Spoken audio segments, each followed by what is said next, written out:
Hello everybody and welcome to the Creative Amplifiers show. It's Monday, we're back, we're live, it's working on this side of the world, so welcome. Hello Mark and Lisa, how are you doing today?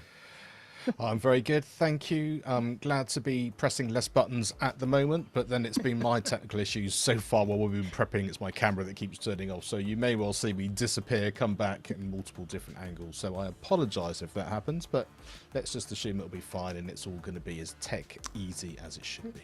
I hope so. Lisa, how are you doing today? I'm just going to turn this volume down a little bit. I'm doing great. Had a great week last week. My daughter turned 30. Woohoo! There you go. Can't be possible, surely. Surely not. I know. Yeah, but it was a good week, so I'm back, ready to talk. Wonderful. Well, we have a few people in the chat. I'll get to those in a minute. And for those of you who were at Creator Camp in Boston last week, let us know how it was and hope you had a wonderful time. Sorry we couldn't be there, but we'll see you next year, as it were. So today we thought we'd talk about the latest YouTube updates for creators. What does it mean for live streamers, creators in general? They released like 2 weeks ago a ton of stuff, too much to keep up with. Some of it, like, it's not even been released yet. And I think what they're trying to do is slowly roll out. I had a client today ping me and say, hey, I've just got some information about YouTube. They're giving me some collaboration stuff. We're going to be talking about that later. I didn't even know that was being released to certain people, but he was in Europe, so looks like certain channels are getting it, I think, to test out, which is typically what YouTube do and roll this stuff out. Let's go to the chat and say hello to a few people who they've joined us on various things. Hello, Stefan. Thank you for joining us all the way from Sweden. Is it getting chilly there? It might well be, but hopefully it's not too cold. Hello, Alec from LinkedIn as well. Thank you for joining. Marcus. Hello. Oh, he's asking you, did you have your daughter when you were 10, Lisa? Oh, Marcus. Oh, you're too kind, sir. Too kind. There you go. Marcus, let us know how Creator Camp was. And yeah, hopefully you had a good time. Hey, thank you for joining us, Saeed. I hope your masterclass went well today. I think you just maybe had finished it just before we started here, which is great. And Alec is also in Sweden as well. Hey, thank you for joining us. Hello, Daryl. Wow, so many friends here today. Thank you so much for joining us, everybody. Keep the conversation going. So if you've got any questions, comments, thoughts around the YouTube updates, please let us know because we'd love to get your comments. And if you're thinking about implementing some of those as well, that would be good to know. But let's start off with the big one. Well, I think it's the big one. The one that people were asking about for various other platforms is the dual format streaming. So from what I understand, as you know, in OBS and other platforms, even Restream has it now, that you're able to go in 2 different aspect ratios to various different channels. So widescreen, as we're doing today, or the vertical format as well. Now, I think what YouTube has decided to do is allow people natively from YouTube to split that stream into 2 formats. So when you go live, as we're doing right now, I could technically now push the button without having to do any configuration on the encoder side, and it would automatically split the stream up into a widescreen aspect ratio and a vertical aspect ratio. So I guess that means that we'd be streaming, if it was working for us today, we'd be on traditional YouTube standard feed, and we'd also be sort of pushed over to the shorts shelf, you know, the Wild West, where anything can happen. So I guess they would also augment all comments coming in from those 2 live streams as well. So I think that's a really interesting proposition, especially for people who want to do gaming, or if they want to just appear on one particular format. I think the option as well is that you can switch one or the other. So you can potentially just go straight in on shorts and not worry about that, or you can. It doesn't give you any option though, I think, to go to any other channels right now. I think obviously it's just YouTube. They're not going to obviously enable that to post anywhere else. But yeah, I'm interested to know your thoughts around how's that going to work for us in particular, or for your clients and people like that. I think it's great. It helps your workflow, first of all. But I think it's really YouTube going after Twitch and after TikTok, TikTok, what they're doing, just to have that all in one. And now you can just create your content right there and get it out faster. So I think why not? And I guess the other thing is what you actually see preview wise, because I'm just thinking about our stream now. So if, as there's three of us, the wide format works well, so maybe you wouldn't decide to do both at the same time. Whereas if it's just individual, then of course changing aspect ratio doesn't matter so much, as long as you're sort of central and you're kind of doing whatever. I mean, it wouldn't matter for me, of course, because I'm in the middle. So if you two got chopped off, it would still work perfectly fine. But with the Mark show, we'd just be seeing exactly Matt steaming now. That's all we Yes. see in the text. Yeah. But there you go. Exactly. That works well. That works well.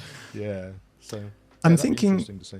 I'm thinking that it's going to have to change on the encoder side as well, because from what I understand, it looks like a Restream type interface, whereby Restream, you've got your built-in overlays and things like that, and Restream is allowing you to go, obviously, streaming to multiple channels. So I think, are they going to have it to start with in the actual YouTube studio? So YouTube studio is where you would control the dual formats. You'd see both formats as they go out, and YouTube would take control of that. Because I don't know, I'd be interested to see if you just sent a widescreen stream out to YouTube and had this feature enabled, what would it do? It would probably, as you said, it would just crop the center part of this image, and then everybody else would be cut off. Any thoughts on that? Because I'm not sure. Well, thoughts. I'm thinking about Instagram Live. When you go live, it does that. The two picture. So I don't know, like going back to how the interface is going to be designed. Maybe it'll automatically allow you to do that. Do you know what I'm saying? Yeah. It might take AI or something. And it might take AI and be able to do what Instagram Live does, and then you still have the the horizontal format. So I would think they would think that through. Yeah, I mean, I was just thinking some of the shorts I've created in the past, you've sort of taken the wide format and it condenses it into the middle, and then you've got sort of black at the top, black at the bottom. So if it's obviously wide, it just creates it in a different aspect, but it's only still using the same thing but smaller. Whereas it would make more sense, like Lisa said, to sort of reformat the whole thing so that it was sort of one above the other, or whatever that happened to be. But yeah, experimentation is the way forward, I guess, once we're in a position to do it. I'm wondering if it's going to do something like Opus then, as you mentioned. So like using AI to just take that feed and intelligently split the feed around. Especially because it could get a bit confusing, like, as you know, with Opus, it's not the best sometimes if you have some screen sharing, or if somebody's putting up a presentation in there, it's going to try its best. And sometimes when I'm using Opus to clip some of my content, it thinks that that particular part of the show is now, it's time for a screen share. So it puts your face over here, and it's a little bit odd. So it's not there yet. So I'd be interested to know the intelligence piece of YouTube. And so on. So we'll have to wait and see. I'm intrigued, and there were though. no samples. I know. No examples out there of it all sounds great, but yeah, that is a really good point, because I'll post the blog that Mark kindly sent to me later, just from a YouTube perspective. But they were showing various different things, as I will get onto them later. But they didn't, you're right, show even a mock-up of what the dual format streaming will be like. I wonder if they're going, that we'll see. We'll see. Anyway. Also, I'm curious as to why you might do both at the same time within YouTube, because I think a lot of the things that we've heard, or I've certainly heard, is the fact that you want it from a certain source, which then goes out because you wanted it to go to Instagram, or you wanted it to go to YouTube and to various different places. So therefore, the format that you were going to is very different. But actually doing two formats within one platform, right? What the benefit of that is necessarily, if you see what I mean. Yeah. If you are, because so many people are watching YouTube on their television sets. So if they're watching it live and it's coming through in the horizontal format, they're even watching the vertical, which makes I still don't quite get, but then if someone's on the phone and it can switch to that's what you're seeing is the vertical format, you're not seeing the black with the thing. That would make sense to me as to the distribution of the content from YouTube and how it shows up on a phone versus on a screen. Right. Just a thought. Yeah. So then if we think back to our original show where we had games and quizzes and all manner of things, it'd be interesting to see whether you need to rethink that sort of thing and actually keep it simple to begin with to make that work. Because like you said, a bit like the presentation sharing is that you could end up in all sorts of weird sort of angles and things going through because it looked great on what you think you were projecting, but then you wouldn't necessarily know until you're in the middle of doing it what the other aspect ratio would actually look like. I'm going to be. I think a lot. No, go ahead. No, go ahead. I was going to say, I think a lot of the updates that are coming, what you're talking about, Mark, is you really have to be conscious of how you are framing for this and for some other things that we're going to talk about later. You have to be aware of that. So. Yeah, I was just curious about the likes of Restream and the other various encoders who are currently multi-streaming, as you've mentioned, Mark, to like various channels. Then I wonder how it's going to handle the whole YouTube thing, or maybe it'll just send it to YouTube and not care, and it'll just be split formats anyway, and YouTube will just handle all of that. I don't know. It's going to be interesting because YouTube are also testing different streaming protocols to make it more efficient, lower bandwidth. So they really are pushing it. And I think, as you mentioned, Lisa, with the whole TikTok thing and the fact that is TikTok going to be banned again? Is it going to be rescued? Who knows? Who cares? It's such a big platform that everybody uses. And obviously it's cannibalizing a lot of the market share for YouTube in terms of ad revenue and things like that, because there's a lot of shopping, gamification, all kinds of things on there, and lots of different ways to monetize on TikTok. But it is a slightly different audience, as we spoke about before. And we've always mentioned that one particular platform is suited better for people's content than others, and that's where you should be looking and researching and seeing what type of content is on that platform and whether that is more suitable for yourself. Well, let us know here, the people in the chat, what do you think about the dual format? Is it something you're going to be running with in 2026? And it is fair to say that a lot of these features aren't yet available until next year. And do we know when next year, or they just said 2026? They haven't even said sort of winter time or anything like that, right? They've just said, I mean, they're dripping things out to certain content creators starting now. Things are going out. I would say just keep checking your YouTube studio to see if you've gotten it.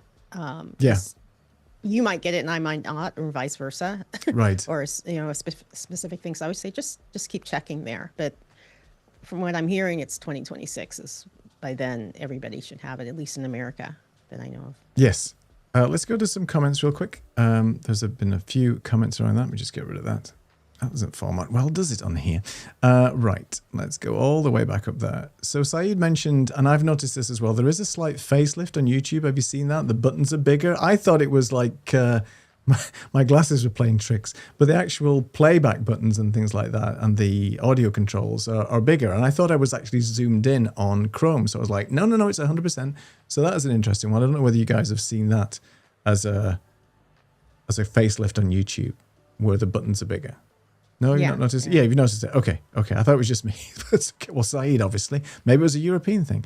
I don't know. Marcus says real quick that camp was fantastic. Good to hear. You'll have to give us a lowdown. It's nice to see your video as well. Nice to see you posting out there again. We miss a bit of Marcus. Come back, start posting. That's fun. And Roy has got a different name. Anybody want to have a go at how that's pronounced? Oh, wow.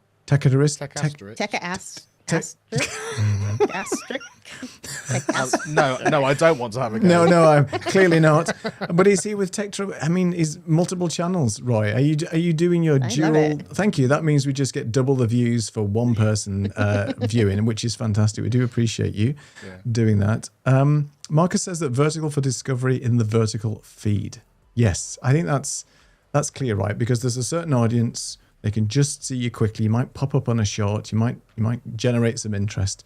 But there's a lot of controversy at the moment about shorts are not working. Don't do it as your platform. and don't do it as your part of your content creation. Other people are saying, don't be stupid. Do it. You've got to use Yeah. short. So it's like, I think the rule in YouTube for people who are just, giving you advice is don't listen and just do your thing. Right? I agree because there's a major channel that put out Good a night, short then. today. Thanks for joining. Yeah. I don't mean us. Obviously, we're trying to give it to you real. Yeah, Mark, thanks for that. That's hilarious. There's a major channel, and today they had a short of reels. You need to be doing reels, and they're being overlooked. And I do believe a few months ago they were like they're not helping your long form content. So I was like, you know what, do what you want to do, put out good content first. That's all that matters. Yeah. And distribute it. So I don't know. It's crazy, and I agree with you. I think just do you for now, and you've got to do some A/B testing. I'm a big fan of just trying a few things for a while, see whether it's working for you. If not, then you can pivot. Some interesting comments around the whole TV thing that you mentioned. Alec was saying that, do you watch YouTube on a TV? I've heard of this trend, but I personally don't know many of you. I watch all my content on the TV downstairs now, pretty much. If I'm doing research or I have somebody in the background whilst I'm working, like Lo-Fi Girl playing some lo-fi chill out tunes, I'll have that YouTube channel in. But most of my content is consumed on the TV. Then we should have had a poll for that. Yeah. Roy was saying he will try the dual format when it's just a talking head or podcast episode. Okay, that's interesting. Then you're not having to worry about the constraints of actually formatting that properly as well. And according to Roy, 51% of his views are on the TVs. Interesting. I think mine are as well. I think most people's are. Yeah. Is that right? Oops. Yeah, and there's a thing that it's outperforming the cable networks, or the streaming services, I should say. Right. Of the amount of people watching YouTube on their television set. And again, like I said, they're watching the vertical as well as the regular horizontal, which I find interesting. That. Yeah, I mean, personally, I like it on the telly, but I think that's partly because there's so many. They're like TV shows, aren't they? They're produced in such high quality now. They're designed to be, we're just going to put our stuff on YouTube, and so it looks great on a telly because you've got that high quality audio, visual. They've got proper sets. You've got essentially people that are doing stuff on telly in their own way on YouTube. So it makes perfect sense to do that, and. Other quick content, then maybe it's just on my phone or on the computer, depending on what I'm doing. But I think some of those shows which are now I really like, and I know a lot of people are watching them, you'd watch it if it was a TV show on a network or on terrestrial telly here in the UK. So I'm just going to watch it in the same way, just because you get that benefit, and don't need my glasses, which helps as well. Yeah, I'm like that. I just take my glasses off. I can watch the TV. Yeah. Same here. We can all relate. I think that's a good tip for just a creator, is to watch your things back on the television. Like, see what it looks like in large format. And you're going to see yourself differently. You're going to see your set differently. You're going to see everything differently. So I think it's a good thing to do just from a content creator perspective. And there's mileage in going all out with quality now as well, in terms of getting the best quality you can in terms of audio and visuals, because as you said, if somebody is watching you on a big sort of 50, 60 inch, 70 inch, 80 inch TVs, they're just getting bigger and cheaper, it's ridiculous, then maybe consider what you look like on these big TVs, and maybe it's an opportunity to spruce up your studio a little bit and so on, or put on more makeup, whatever you need, because obviously what if you're are in you that trying to say? not talking about anybody here, I'm just saying, yeah. Wow. Just talking in generalities. Nobody here. Please don't get me into trouble. All right, swiftly moving on to the next topic before the show gets. We're talking about YouTube, and I'm just about to hire some kind of makeup artist just for every time I want to. I think we need to. Well, on this side, this side. Anyway, let's move on. Monetization. I think I've said it, and engagement. Another big thing that YouTube is pushing out. What do you think about this, Lisa? What's the deal? When I think, and going back to the dual format, now there's no excuse to not put out a short or a reel if it's there. I think that was a barrier of entry of people not putting out shorts, because I don't have time to cut it up, or I don't want to spend money on Opus Clips or Descript or whatever, or I don't want to do it myself in CapCut or whatever. So now there's really no excuse. Plus, that's going to help you monetize if you're putting it out in different places more, automatically the content's there. So put it up on YouTube and, do the monetization. I can never say that word on YouTube in your shorts. You're laughing because you can't either. I see you laughing, Neil. But and then also the side by side, we haven't gotten to that yet, but now the new side by side, being able to have your show with an ad running side by side without any interruptions to your show, that's another factor of how you can monetize, because now it's not taking away from cutting in and out of your show, and people get turned off by that. My only thing about that, and I'll hold this thought about the side by side and my thing about it, but having the opportunity to have more content be created with these new things, side by side or dual format, just gives you the opportunity to distribute more and to make more money. Interesting. I'm curious about the side by side ads, right? So we're in the show right now and an ad pops in. So it's going to have to be an ad with no audio, or with muted audio, or with subtitles or something, just as they have playing. So when you go into doctors' waiting rooms or whatever it might be, and they have the TV turned down, but everything's playing, it's almost going to be like that, isn't it? Where you can see the stuff. I wonder, are they going to maybe have ads that are created, or people who are paying YouTube for ads? Do you think they're going to create ads specifically for that format now, where they're more visual and relying less on audio, so people can actually consume the content for their ad without having any audio associated with it? I would think so, if that's the idea, because from what I've seen and trying to troll around and find out what's going on, it is two horizontal shots together. So it's not disrupting your full view of what you're putting out. And then there's the ad. Right. So the sound, obviously, I would assume is going to be down, because that doesn't make sense. And the whole point is not to interrupt the flow of your show. Yes. But still getting the ad revenue and the ad up there. I don't know if it ties into, and now I'm jumping again, if it ties into the fact that now, say you put out a video 5 years ago and it was a sponsored ad, and it's now embedded into that video. You can't take it out. Now you have the ability to switch out the ads, which is another monetization situation. Switch out the ads with a new, thing to push, a new client to push. Right. And so I don't know if you'll be able to integrate those ads that you have been hired for into this ad side by side thing. Do you see what I'm talking about? Yeah, it's gonna be weird. Which is an interesting concept, because then that's two different ways that one company that's hired you could get their ad out there. Right. So do you mean a little bit like the podcast sort of dynamic ads? So you've got whatever YouTube will deliver as an ad, but also actually having the ability to say, right, I'll do a show swap, for example. So there's an ad of a different show behind, or you're publicizing your course or whatever it happens to be as a separate ad while you're doing it, rather than it just being the latest tech ad or whatever it happens to be. Yeah, so I'm not clear how much control you have over I'm making things up, inserting something that you want to, publicize yourself, or that you've been hired for, or is it just like the AdSense ads that come through automatically? I don't know. But I'm not sure. It's going to be interesting what's going to be happening. There's a few comments around the ads as well. If we can just quickly pop to those. Let me just have a look. Park Bros. Hey Park, thanks for joining us.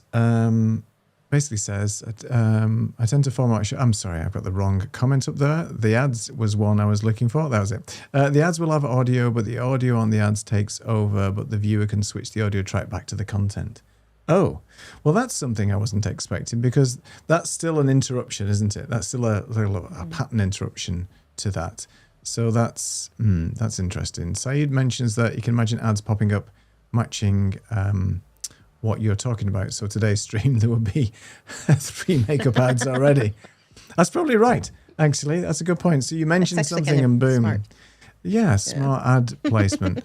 It's a bit creepy, though, as well, as if you think about it. You mentioned one thing. But have you noticed, I mean, I don't use Facebook much, only for certain groups like Ecamm and things like that. You'd be talking about something. The next minute you see these ads pop up next day for whatever subject you were talking about.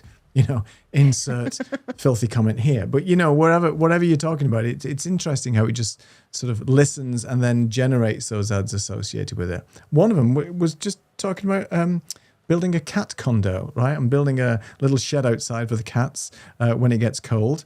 Next minute, I'm getting shed adverts and all kinds of weird things for cats. I'm like, why are you listening to me? It's not fun. So maybe they'll do something like that. So take the audio track because it's transcribed automatically.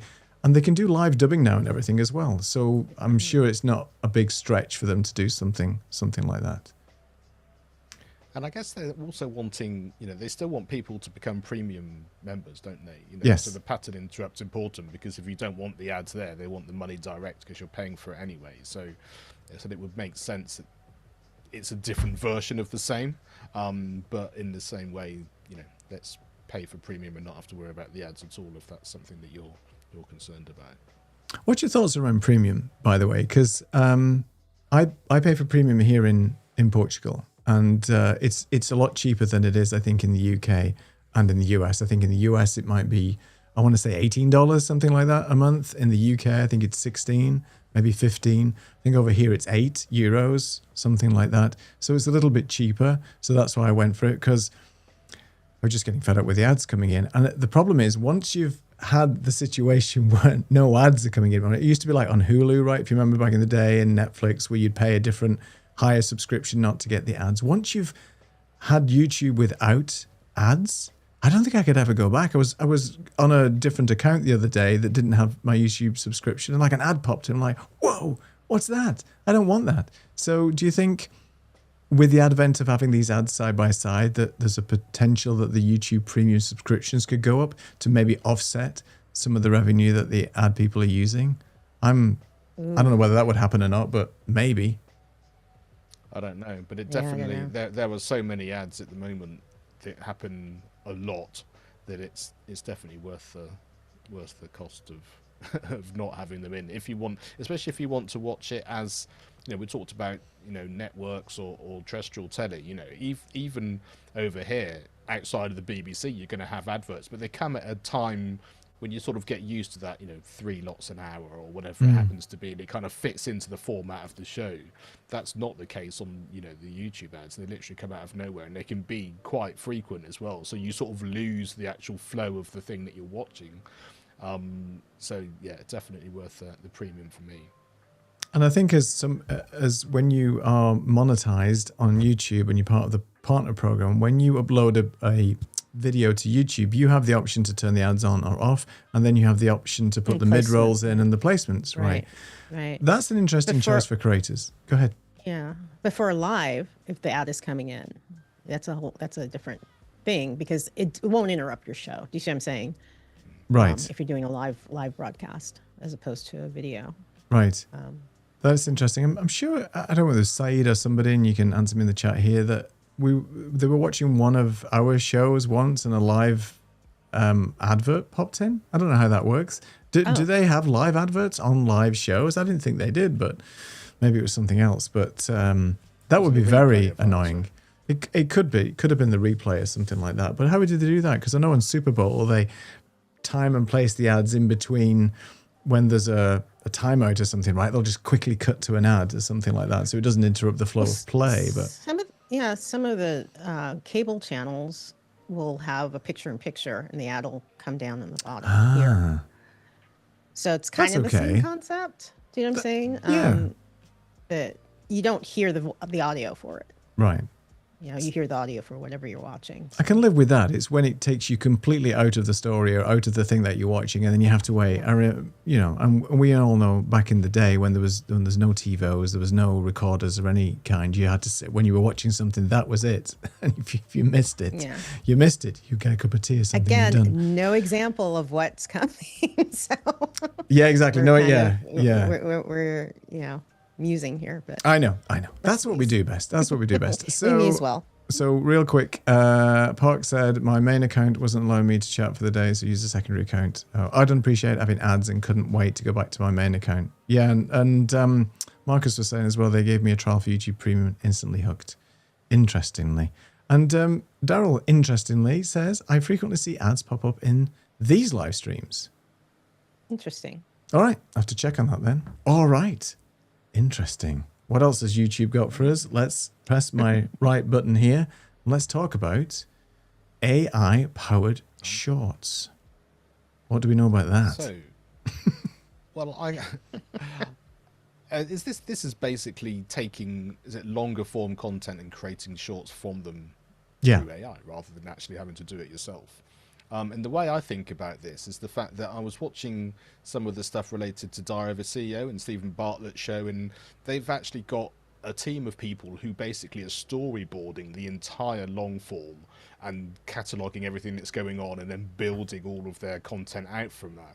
So, I mean, unless you've got a team like that, then it's going to be really hard. You're going to be going through getting all these highlights out. So if you sort of, I'm assuming it's going to be working in the same way as sort of things like Descript and Opus, like you said. If it can get you good quality clips in a way that's going to be really easy to use and you weren't doing it before, like Lisa mentioned, then if you're adding more content and you've got more eyeballs, and I think you're being discerning on what you do and don't want to use. I mean, I'm asking you, is it better to have something rather than nothing? Or is it better just to actually decide to keep with what you want just because it's there? Is it something you should necessarily do? Because there's always that conversation. Oh, and we've. So we thought we would lose Mark for a second. So no worries. I'll come. Oh, yeah, they. Okay, no problem. Look at that. Is it actually going to be that it's where was I going with this? That you want to have something, but you create the short anyway to make it sort of feed back into your live, or you think of your shorts as completely separate things. This would seem to me that it's directly wanting you to actually have your long form into a short to direct it back in, which I guess from a YouTube point of view would make perfect sense because they want to keep you on the platform and they want you to go back into more things that they're able to show people. I'm curious how extensive it's going to be. As you think of Opus, you can go in and put in parameters of what you want, or even the script of what you want it to, pull.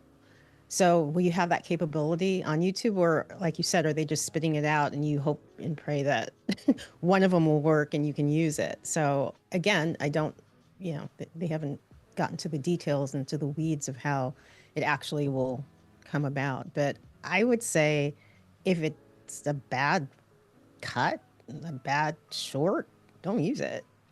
Yeah. Or if you have to pull it out and edit it, then use it. But that's more work. So. Yeah, and I would just say that these things seem to be getting better and better and better. When I first started using it, and the thing is, it seems like ages ago, but it's like a year ago or something like that. There'd be lots of things you needed to sort of edit either side, but things are moving so fast. I think the last time I had to do any editing around some of these tools that were doing it was a good while ago now, because it seems much slicker and the quality of the content and what it's pulling out seems much better from that point of view, as well as the sort of the physical. No, it starts at the right place, it finishes at the right place, and it's got a little bit of a good arc on it itself. I think there's so many tools now that are allowing you to do that. Every tool that I come across that we use has some element of clipping in. Even Substack will give you a selection of clips. We're live right now on Substack. Hello to the 2 viewers that are watching us. I'm sorry that we can't get your chat messages in because Social Stream Ninja has decided to break on me, so I can't see any chat messages. But if you're here, thank you for joining us. And the likes of Restream are now giving you AI generated clips. Yes, it's a bit of an uplift if you want to get those because you have to pay an additional subscription. So YouTube has to have it has to have an automatic recognition of decent content. But if you're letting AI do that, then you're running the risk of maybe getting content that you're going to have to re-edit yourself. Now, the sensible approach, I think, would be allowing you to be able to prompt what you want out of those clips based on the context of your actual show. So back to your point around Stephen Bartlett, if he's got a team doing that, then technically he could take whatever that transcript is of his show, run it through some AI, say, you know, find the bits where I talk about this. You've got to have an eye and an understanding of what the context and the flow of the show was in the first place. Then you can ask it, and then it should bring those clips out. It's just an easy way of editing, I think. And if you look at Descript and Riverside, they've all got their AI helpers, whatever they're called, Underlord, whatever they're called, in these various things that allow you to say find good clips, as it used to be called in Descript, where you go through and find clips. But then again, when you play them back, and you probably know this, Lisa, they were a bit just sometimes a hair off, just a little bit off. And it cuts you off. Right when you're about to get to the point, it cuts it off. I'm like, no. Well, it's great for starting a show like that, and you've seen that with lots of these shows now, where they give you the snippets like, and this is the reason why I left, and it's because back to titles. I mean, it's a great way of doing it, and that's how Netflix does it now, to just generate that interest. So obviously they're using that format. But with the AI-powered shorts in YouTube, I am curious to know how that's going to work and how well it's worked. And if they get the implementation right, everybody's going to be using that. Nobody's going to be using anything else. Yeah, and what happens to all these other companies like your Opus and your... Yeah. I think Opus and others have got an advantage at the moment where they can take anybody's content from anywhere, like a Google Drive or a Vimeo, or although Vimeo, I've just heard, has been bought by Bending Spoons. So I saw that. Bye Vimeo. So we'll see what goes on there. Let's just switch to the comments real quick. So YouTube tried to replace Mark's cam with an ad. It did, absolutely. That was the problem there. And we've got King George in the house. George, thank you so much for joining us as well. And Park was saying that for YouTube live streams, the ads take you completely out of the context. I don't like that. And don't push mid-roll ads. I'll have to check out what my settings are, because we're streaming to multiple platforms at the moment, our own channels as well as LinkedIn and stuff. LinkedIn isn't doing any ads at the moment, but watch this space, I guess.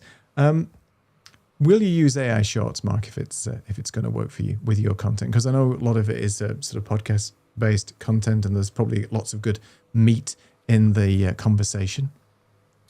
I think so, because basically at the moment my podcast is the thing I spend the most time on, and the audio podcast, which then became video, and then using clips within that video as well. So all of that's YouTube related, and then I sort of experiment out into different platforms, whether it's LinkedIn or whatever. So it would make sense to use it, just because my video focus is YouTube, sort of from that podcast starting point. So yeah, I'd definitely be playing around with it and seeing if that just saves me having to use then another tool or whatever to get those clips, because if they're there already and it's going to be on YouTube, and that's where my main video is going to be being seen by people, then it makes perfect sense. I think YouTube is definitely looking out for the creators more now. They've introduced so many tools. I think the analytics are getting better in YouTube. The suggestions and some of the engagement and reach features that you see, it's just helping you understand a little bit more about how your channel is performing and who's actually watching it. And I love the fact that as we've mentioned, you can see who is watching your channel on what platform and all those other things. So I think it's only going to get better. And again, with the introduction of all these other AI tools within YouTube, what does that do to the likes of TubeBuddy and vidIQ and all those others that are sort of piggybacking on YouTube's API for that kind of thing? And to piggyback on what you just said with YouTube, if you see the analytics, you see who's watching, you see what pieces of content are performing well for you as a creator, it allows you to know, I need to create more of this, I need to create less of that. Do you know what I'm saying? So it'll help you with figuring out exactly what should you be pushing out there. Well, there's the numbers and there's all the analytics to show you. So you're not grasping for straws to figure out, or just creating because you feel like creating. But you can do that too. You can do that too. If you're not bothered about getting popular on YouTube or running a business, you can just do it for fun, right? Just do it. That's fine. Just create. Push your stuff out there. If you're trying to have a business, then you have the analytics to help you get the content that you need. So Not to start an analytics war in the comments, but I am curious. Please let us know in the comments, what analytics do you pay attention to on YouTube specifically and why? Just curious. I have my thoughts. Maybe that's for another show entirely, but I'm just curious. So put your comments in the chat and let us know. All right, let's talk about, where is my button? There it is. Interactive live streams. So this is an interesting one. This is almost like the gamification of live streams. And I know that there's been a little bit of that recently, particularly as we talked on the pre-show, whereby now you have this little crown, and King George would win this all the time. But the crown is associated with how many times people who regularly come back to your live streams, how they engage and interact. And it must keep a tally. People in the chat, let me know if I'm right on this, but it must somehow keep a tally of who are the your fans, your super fans, your popular fans, and so on. We know that you can do super chats and all that kind of good stuff in there, and that's where all this sort of thing started. But now they're talking about having up to 78 interactive games that live chat people can play together as and when they're watching a stream. So is that because, or is that, do you think, aimed at, I'm just asking myself this question because I don't actually know, is it aimed more at the gamers who are maybe on very, very long streams, right? There's a lot of gameplay going on. There's maybe a bit of downtime. Lots of gamers are online for 3, 4, whatever, 10 hours at a time. So is this to keep your audience entertained and engaged? And I don't think it's looking at something specific around like audience interaction, similar to Streamer Live, where they're taking polls and word clouds and globes and other audience interaction. This is more like getting down to actually gamifying the streams as and when you're watching them, right? I think. Yeah, so the playables is what they're calling it, or framing it around. Does it allow to build a community within as the live stream is going on? Because these people are having these interactions together, which is important for you to have people come back. It's interesting. I mean, they've mentioned a little bit about it. They mentioned some of it, but where does that leave the community section then on the YouTube thing? Because I think that's different though. Right. Yeah. So this is more live streaming interaction, in gamification in the moment, as opposed to like posting and getting your community. I'm interested to know what other people say in the chat. But go on. Sorry. I was gonna say, I take it to like when you're doing a live stream and people start having these separate chats on the side. Right. You know what I'm saying? Yes. Because it's more interesting. It feels like that's what... And well, then there's there you that. go. Then there's that. Thank you for coming. Thanks, Mark. But that's what, in my head, that's what I'm seeing or thinking of what's happening. Right. And it's not the same as like, if you follow someone on Facebook or whatever, like you suddenly reply to a couple of comments or whatever, and you suddenly you're someone that's suddenly you're one of the people that's showing up the most or whatever. I can't remember what their terminology is when they sort of show that, whether it's just a live, more interactive version of that, just so that you can tell that you're interacting more and the people watching can do the same. But then does it disappear for your next live stream, or does it carry on? Does it remember you for the next time that you come on as well? That'd be interesting to see if it works sort of across multiple streams or whether just within a particular time frame. And if it is for gamers, how do we morph it into what we do? Like, again, until I see it, I don't have an answer. But and I think and I think that's why it's important. I think if you are doing a live stream, to have some form of audience interaction, whether that be a visual interaction with the likes of Streamer Live or the constant going to the chat, pulling the questions, asking the questions of the audience, because you want it to be a two-way conversation. It's not a presentation, right? We're not showing slides, and we're not doing a TED Talk. We're not talking for like 35 minutes or something like that. What we want is people to sort of come in and engage in the conversation and share their thoughts as well. So if that in some way with this gamification and interaction on these live streams from YouTube is going to help that, then I'm all for that. It doesn't matter. It should be able to be applied for all live streams. And it's interesting that YouTube has really, I think, started to double down on live streaming. They're seeing it as a real focus now, as opposed to just doing the uploaded content. I think they left live streamers to one side for a while with the likes of Twitch and other live streaming platforms really sort of taking the mantle. But a lot of people are moving over to YouTube, and a lot of people broadcast on both. Why not? Why not broadcast on multiple channels? You've got the ability to do that now as well. Do you think they're seeing that it's bigger than just gamers that Yes. want to live stream? Yeah, And, I mean- well, live shopping is coming. Yes, It's it here. is. And I Yeah. think that might be part of the push, to be honest with you. You know what I'm Yes. saying? Because there's huge money in that right now. Well, then you've got, ad placements live as you're talking about so I think they did show something around that. So if you're doing a talk around a particular product, then maybe the product is going to automatically pop up in an ad. I mean, or whether it's a QR code whatever, or yeah. or something like Yeah. that. I mean, Amazon's got it nailed at the moment, obviously, with their sort of, what's it called? Amazon Marketplace or Amazon Shop. Yeah. Or Amazon Live. Yeah, Amazon Live. Sorry, the- yeah, where you can yeah, then yeah, show all yeah. the products in the carousel, and then as you're talking Yeah. about them, I think that's great. So, I I- mean, that's a yeah. great way of making money for I streamers. think that's why the push for live is happening. Part of why it is on YouTube, because it's the train's coming, guys. Just saying. It's all about the money, isn't it? If you follow the money and the options of why they're doing these things and where they're going to come from, then that probably gives you a pretty good starting point of why it's a good idea. And I had this thought about the interaction thing. One of the sort of streams and shows I quite like are the ones where they sort of started filming before the show starts. So they've sort of people coming in, getting mic'd up. They've got the crew setting everything up and sort of setting the stage and all of that. So if we want interaction, now we're gonna have makeup artists and various people getting us ready before the show. We could have a poll or interaction with people, the quality of what we're doing, the makeup, the whole thing. I think there's a lot of value there. I think we so. can get real interaction with that. People will be really interested in that. The quality of Neil putting on his lipstick. We don't need a new channel. We just add to what we've got. I think I'm fine, and if I can get people to buy my brand of lipstick in the shopping cart, then why not? It's a win-win for everyone, apart from the people who buy that. Let's sidebar. So, you got to have a side hustle somewhere. You got to make the money some way. So let's. Oh my gosh.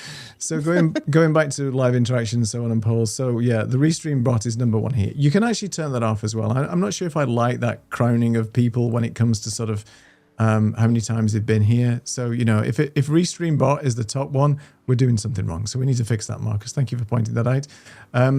Saeed was saying, have you seen that kind of new feature in the analytics where YouTube shows you the ideas for content related on single videos? Yeah, thumbnail, the hook, description. It isn't bad. That's the not recommendation. What's It's it like- called?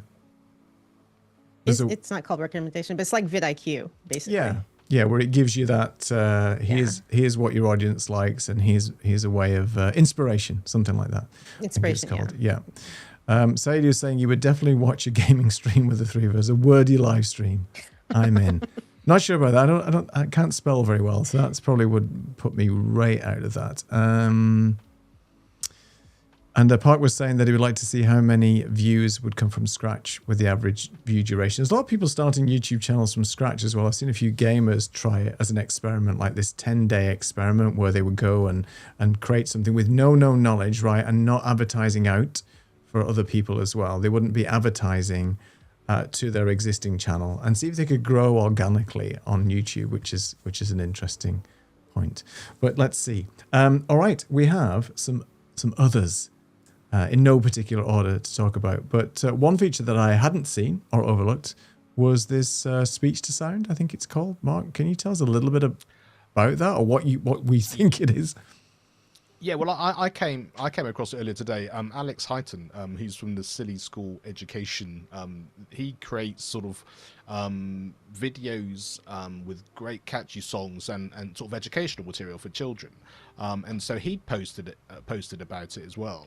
And I think it's that it kind of gets you a phrase that you're using or some bit of dialogue that you've done, which you could then use, and it then sort of creates a song, or it creates sort of some kind of audio that can then be used for it.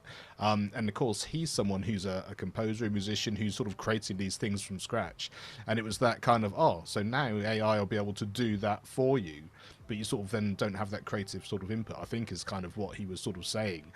But just the fact that actually he also then mentioned in his post about the fact that he's not a drummer, so some of the music related stuff that he puts into his videos, he uses like a drum related AI or a drum machine related sort of program that enables him to create a track himself, because he's not going to be doing that particular thing on his own. So I think it's that, you know, the tools that you need. So for example, if there's some fantastic thing that you've mentioned on a show, like many of the things they could pull out of this show, which then just, you know, created a short that we could then use without having to create it ourselves, but would just be funny, get a little bit of information, a phrase which is sort of caught people's attention, and then rather than it just being our talking head or the three of us doing it, it created it into some kind of little tune, I guess is how it works. Then and whatever that then looks like would be quite cool. So yeah, that's something I've not really come across. I'm just sort of relaying this from the post that Alex kindly sort of mentioned earlier on. So yeah, really sort of interesting feature, which again, a bit like we were saying, if you've got long form content and you're just wanting an AI sort of short from it, this is a way that's a little bit more engaging maybe, and something you certainly wouldn't spend the time doing on your own unless it was your particular niche and skill set. And then all of a sudden your content looks so much different than it would have done before these sorts of tools are available. Yeah, I'm intrigued. I'd never seen that feature, so thanks for pointing that out for us, Ben. I'll have to take a look. And again, not sure when it's going to be rolled out, but all these features are going to be something something to be played with, and it's going to take us a long time to try and work out what's going on and how we use them. Practice mode. This is an interesting one. So, yeah, Lisa, can you just tell us a little bit about that? Because I'm not 100% familiar. I get the concept, but what's it all about? So the concept, I think, is kind of pulled from what you could do with Facebook Live. If you wanted to practice and make sure your show was going to be okay live, you could go on your personal account and run it, and then go back and check it, and nobody would see it. So this allows you to practice your show, or just check, again, check your surroundings, check what's going on camera, and it doesn't go out to anybody. I believe you can invite someone in to watch it if you have like a collaborator or somebody you just want to see, but it just allows you to do your show before you do your show. And I think that's fantastic. Get all the bugs out, get all the nervous energy out. And I think that's a really important things for content creators who are new, or people who've been doing it for a long time. Stuff happens. So it's a good way to do a tech check. Yes. And do you think that happens just to save you that sort of barrier to entry, rather than saying I now need to do a private one or an unlisted one? It makes more sense in my mind that that's sort of a natural progression and evolution to then just putting your show out. Yeah, and I think it's to encourage people to put shows out. They obviously want people on doing live, and so how can we make it easy and accessible, and make them feel comfortable so that they do it and they want to do it over and over and over again. I think, is it just available for the iPhone app at the moment, or is it coming to the actual thing? And Saeed did mention a comment. What's the difference between having a private stream? I think you can put comments in and things like that where you can't currently in a private stream. I think it's allowing you to do testing comments. I think a show effectively, and I think you can bring people in, right, as well. I think as you said with the collaboration, I think you can invite some friendlies to join you and have like a closed live group where people can see and things like that. But yeah, I like the friendlies. The friendlies. Well, yeah, it is. Because you never know. As I said before, you go to YouTube Shorts and you get it's crazy. But I think from what Marcus has said as well, that practice mode is going to simulate comments. So that's the difference. And you could do unlisted, but then it's not the same. I think not the same. Yeah. And I think, as you said, it's great for people who are starting off, who want to get over that confidence barrier. And if they're just doing it on their phone, then it's great, because the phone app is getting more features as well, right? There's a ton more features added to that. Obviously, this being one of them and things. And with Instagram now and Facebook putting barriers in the way with regards to streaming, i.e. you can stream and you need to have a certain amount of followers and all that kind of good stuff. This is going to help people to get familiar with the whole live stream things as well. Yeah. And I think there are plenty of people, aren't there, who were using those other platforms to actually want to live stream and have these communities and they're disappearing now. So it makes perfect sense to open your doors to a platform that's all about video and like I say, the community aspect and the collab. More and more of that, people are just going to gravitate there, and why would you not? Yeah. Exactly. Just a quick comment from Marcus and a correction. I think I misspoke there. Yes, you can only do public and unlisted live streams. I'm thinking about content where you can privately put that up and then invite people and so on. So yeah, it has to be, unlisted if you want to do that. So, but I think I like the idea of these comments coming in now and being able to practice and so on, which is pretty cool. And let me just think, there's any comments as well. No, I think that was it for now. So the other thing we were going to talk about is which somebody asked me about today, and I'm like, how is this going to work? So this collaboration, right, where you can actually, it's not tagging, it's more of like, I'm going to invite you to this particular video that I've created. We're not talking live at the moment. I don't think it's live because you can, I think it's just standard. I thought it was live too. Is it both? Maybe it is. Maybe because that would make more sense, obviously, to collaborate with live streamers. Maybe I'm wrong. Let's assume it's both. The guy that was asking me was, well, do you have to know the people in order to invite them? Can't you just invite some rando on the internet and say, hey, you don't know me, but let's collaborate? I mean, is it creepy? You know, what's the deal with that? It's to allow for it to stream out to their channels. However, the money goes to the person who initiated the collab. So it's not shared revenue then? No, so you would have to do that like behind the scenes and say, okay, we're doing this stream. It'll go out to you, and you, and then I'll divvy that up after the fact, but it's going into my account. That's what I'm understanding. So there's y'all do that with somebody you trust. You're gonna do it, or if you don't care about the money, then don't worry about it. But it is, as far as monetizing it, it's the person who's initiated the collab. If you think about the reach, though, it's a great way of elevating your presence online by using somebody who's got a ton. It's almost like influencer marketing, right? Where you get somebody to showcase your video or product or whatever. As we know how well that's worked on Instagram. So why not do that in terms of bringing high performing collaborators into your show and so on? So you could partner with somebody and their audience. And their audience sees everything, right? So your comments and everything will be augmented, just like a restream effectively. I think that's where it shines to me. Like, don't worry about so-and-so's initiated and they're getting money.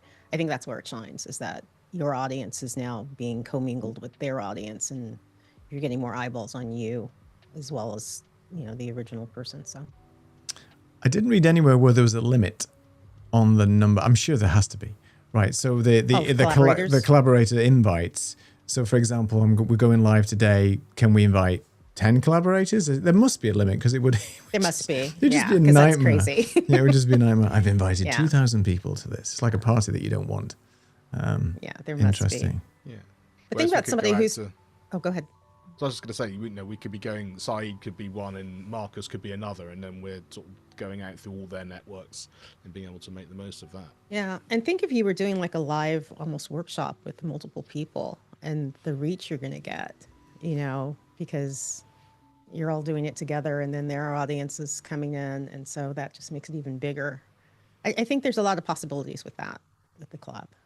Fantastic. Well, we have some clarification. Thank you, Park. So collab isn't for live, and I thought it was. So there you go. So we thought it would be, but for some point, it does make more sense for live, because at the moment, I think it's, all right. Well, it's not for live. Interesting. And it's just up to 5 collaborators. Thanks for clarifying that. We have read some notes, but not everything, clearly. That's why we rely on our wonderful audience to keep us on point. So thanks for that. So up to 5. Well, that's good. I mean, I don't think you want any more than 5 to start with. I mean, if it's Lisa and Mr. Beast and 3 or 4 others, I'm just saying, you only need like 3 or 4 people to collaborate with, and you've got like a gazillion people watching you and stuff like that. So it's gonna be interesting, I think, when this kicks out. You're going to be seeing. I'm still working out whether the randomization of anybody, any old Tom, Dick, and Harry just sending you a collaboration invite, going, "Hey, come on, let's join. What's your channel about? Oh, it's about, I don't know, ironmongery. I don't know where that came from, but just any old random topic that's nothing related to you. I'm hoping it's they've got some sensible filtering in order for you to. But why not? I guess if you wanted to collaborate, if I wanted to collaborate with a cooking channel, for example, or a lifestyle channel, or a education channel, something like that, then you should be allowed to do that because you may have some information or knowledge to share with other audiences. I mean, highly unlikely, but the option's there if you want to. I think that's what we're saying. Interesting. Saeed has also mentioned he's just seen an ad for this show pop up. So I have to make sure that all ads are turned off on this. I think it's on by default when you become a partner, which is a pain. So maybe I'll just make it as default off for all live streams, then just turn it on for the other stuff as well. But that's interesting. Marcus has mentioned, let's go back to this a second, find someone with matching audience to collab.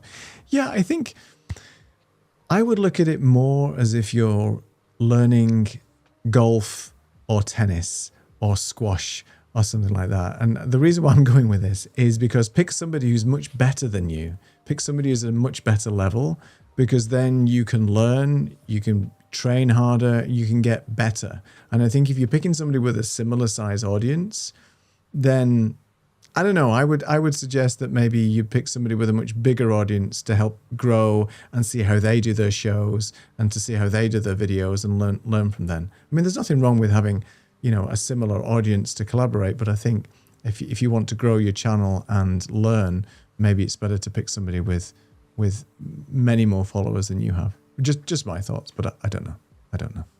Would the person with the bigger channel then be happy to collaborate with you? Are they just doing it to help you out? Or? That's the $1 million question, right? That's why I'm thinking it's got to be, you got to be friendlies in your network. I mean, there's lots of people that we work with, that we have on our show, that we see in the comments that have more subscribers, more views, more sort of engagement than we do, and vice versa with other channels as well. So maybe that's just a way to start off with, work with your community, the people that are in your community and support you, and collaborate with them first. But this is the most interesting one for me, I think, of the whole of the YouTube things, to see how that works and how people can leverage it and maybe help grow their channel. I think if it gives you a little bit of a stepping stone to elevate your channel and have a better reach, then why not do it? I think also too, consider audience adjacent people, meaning that maybe it's not your topic, but it's an adjacent topic that their audience might be interested in. That's another angle to come out with it. Yeah. So that's a good point. Let's take a look. So, of course, Saeed. So Marcus says you have to provide value if you want to collab. It doesn't have to be the numbers. No, that's right. I mean, obviously, it's all about the value thing, but again, if you look, depends what you're looking at YouTube for. If it's a business, then yes, you need to provide value, solve problems, but you also want to grow in order to generate revenue. And that's the difference between whether you're doing this for fun or whether you're doing it as a business, I think. Just double the laughs. Double the laughs. Exactly. Yeah, double laughs, double the fun. I think you need to be monetized to be able to control. Right. Yeah, that makes sense. So I think maybe, the usual barrier to entries aren't going to change from a monetization perspective. And to be in the partner program. And Saeed says, you would go out to all my 27 subscribers. I know you've got more than that. Well, maybe it is. Maybe it is. Who knows? Let's leave it at that. So I don't want to leave it on that. So anyway, I think we've covered everything. I was just trying to work out which way the comments were coming in. Was it left or right? Or was it any different? They go that way out, I think. Anything else that we haven't covered every change that YouTube has brought out, purely because there's so many. But for us, I think those are the ones that we're interested in, ones that we think are important. But if there's any specific YouTube features that you guys in the chat are really excited about, let us know. It would be very interesting to see what's resonating with everybody else. And apologies to the people who are on Substack that we couldn't get the chat. I'm not sure why it didn't sort of engage. I actually thought it wasn't going live tonight, but it has clearly gone live, so everything's working well. Some more comments coming in about the collaboration. The streamathon idea, Saeed, is still work in progress. I was thinking of doing something in November, so watch this space. But, we've got to see if there's people going to join, first of all, and if they're going to put some skin in the game, i.e. put some hours in the game and not leave it just for 10 minutes, and then I could do the rest of the 23 hours. There is that. Also, Marcus was saying, I meant if you want to collab with a bigger channel, you have to offer them something. Yes. Yeah, you can't just go cap in hand and say, hey, I'm a small channel. I have nothing to offer you, but can I just piggyback on your 20 million subscribers, please? Yes, I think you have to come with a plan to be able to offer value and just show a different perspective. I think Lisa's mentioned this many times, that there's no reason why you can't offer a different perspective on a similar channel. It's your take, it's your opinions, it's your experience, and that's definitely something another audience would welcome and support. So why not? Last comment from Marcus. Will you be at Camp UK? That's the plan. Will you? That's what we want to know. Will you? Will you be doing like a 2-camp sitting for next year? That could get quite expensive, but we'll wait and see. All right. Any more? Any other thoughts, ladies and gentlemen, before we close it for the evening? I think for me, it's just leaning into the fact that everything is moving so fast that I think what Lisa said before, which is really, really important, is what am I trying to produce? What content am I doing it, and who am I doing it for? Because that kind of keeps you grounded as to why you're doing it, despite all these opportunities. And then that kind of, it's such a moving playing field at the moment. So many things are happening. Just go into one, test it out, enjoy the experimentation, and then just sort of, that's why I liked the show tonight. It's just about the conversation. It's not about knowing all the answers, or we don't know what's going to happen in 26 or 27 because it might look completely different by then. But just actually sort of enjoying the ride in a way that still supports what you're trying to do and why you're trying to do it. And I think then it becomes a more interesting kind of dynamic, rather than, oh my word, there's a whole nother tool, there's a whole nother thing that's coming out that I've got to learn, because you can get overwhelmed really quickly, and that's the one thing that's is not going to be very supportive for your channel. Yeah, I agree. Don't try to do everything at once, and not everything's going to work for you anyway. You don't need everything. No. So you definitely got to find your feet. It's going to work because it might stop as well. That's it might go away. Then there's that. Yeah. Sometimes they put things out and then they quietly disappear. Yeah, Google's known for that, right? What was many platforms they've removed. Google Plus, let's not mention that. We create a lot of content, not just on YouTube and the interwebs, but we have our Substack. We've been posting regularly over the summer months on here, and there's some fun stuff on there. If you want to keep in touch with what we're doing, just join our Substack. It's free, and you can obviously see who we recommend as well. There's lots of other great content creators on Substack, collaborators and things like that. And obviously we can go live on Substack and things like that as well. So join our Substack, scan the QR code, join in the fun, and it's a great community on there as well. And it's an algorithm free community, which is nice, and you're not sort of having to sort of do various things to post and stuff. It's just a free form posting channel, which is really good, and there's tons of really good content in there and very knowledgeable people on Substack, and we love it, and we like writing. Who would have thought we like writing? I know. But there you go. It's fun. It's fun. Few more comments before we end the show. If you've got any other questions, put them in the chat before we disappear. We're well over the hour, but it will keep this going. On my live stream, I got flagged for one song. YouTube suggested to cut it out to get monetized. How does it know? How does it know I've done that? I think I think it would review it because you have to go through a process. If you do get flagged for a copyright strike or something like that, then you have to go through a process, and then once you've cut it out, it will then go and review that. That's typically what it does, but it could be over time though, as far as I'm aware. I've never got a copyright strike, but I've. Yeah, there's also, I don't know if, I think he said it was a strike, but there's also, if suddenly, like I have some music I used like 5 years ago, and now it was free, it was easy to use, it was fine. And then now whoever created that music is now has either pulled it or either they're monetizing it. So it's not a strike, it's you can't, that music is gone, you can't use it, and we can't monetize it until you take it off of, so to me, the videos are so old, I'm not even worried about it at this Right. point. But Yes. so there's two avenues that could happen besides, the strike or just letting you know you can't use the music. It's not monetized. Right. That's interesting. So at least you can make the decision. I'm not going to monetize that video if it's especially if it's not a high performing one, then or a strike, then you can do that. I think you're right, because of a strike, then you have to go through a process of appealing and all that kind of stuff. It's just nonsense, actually. Two last comments. Fun fact: Google Graveyard. It shows all the products that Google abandoned since the beginning of time. Ooh, that's interesting. Amazing. I'll have a look at that. And they now have the removal of music, so you don't have to cut it out. Okay, so it's almost like these audio stems where you can break up the different audio tracks and so on. That's a good idea, because at least then you've got the option to just take it out and not worry about having that infringement or whatever it might be. All right. Well, that's it.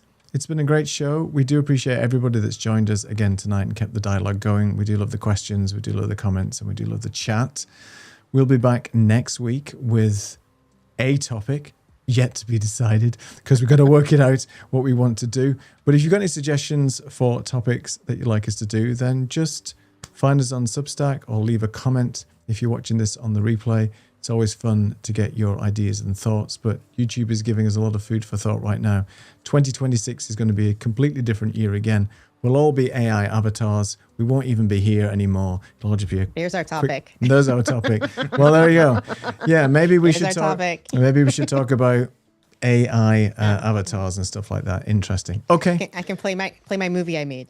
Yes, play the movie that you made. Yeah, movie. Yeah. I've got a little movie with an animated cat. So there you go. All the fun of the fair. All right. Well, thanks for joining us, everybody, and love seeing you all. And we'll see you same time, same place next week. Take it easy. Bye for now. Bye.